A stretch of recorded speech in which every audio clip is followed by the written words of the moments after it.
The story of Samuel anointing David again teaches us a beautiful lesson about leadership and greatness.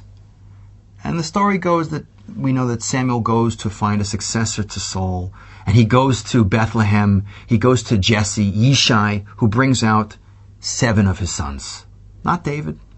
And Samuel looks at each and says, they're all unbelievable. But is there anyone else here?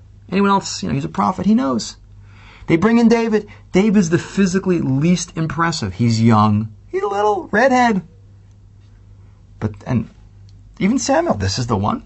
But God says, he says that, and it's such a great lesson for us today, because so much of how we judge people today is on their appearance. You got to look good. You got to be beautiful. You got to be thin. You got to be in shape.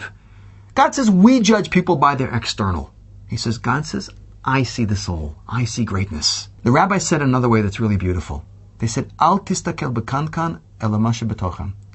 Don't look at the outside of the vessel, but rather what's inside of it.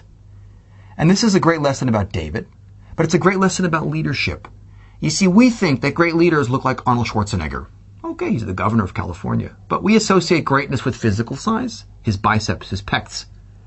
But Judaism understands that greatness is an internal quality. And as a matter of fact, and not just through Jewish sources, if you look at great leaders in human history, few of them are actually that physically impressive.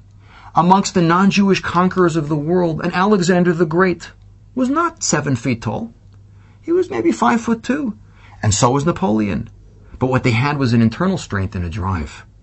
But how much more so with someone like King David? And this brings us to a little deeper point in Judaism.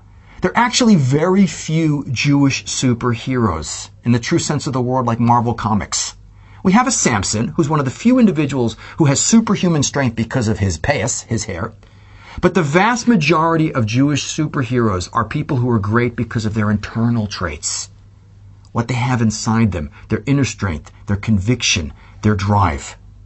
And it points to one final fascinating point. The true greatness, we say, of a Jew is their soul. Any human being, your soul, your mind. In any language in the world, a person who protects you is a bodyguard. That's what's important, protecting my body. In Hebrew, the word is shomer rosh, head guard. Because what makes you great is what you got up here. And it's a great lesson about how we should judge people. And it's a great lesson about greatness. And it's very empowering to those of us who aren't 7.5 feet tall and can bench press 450 pounds.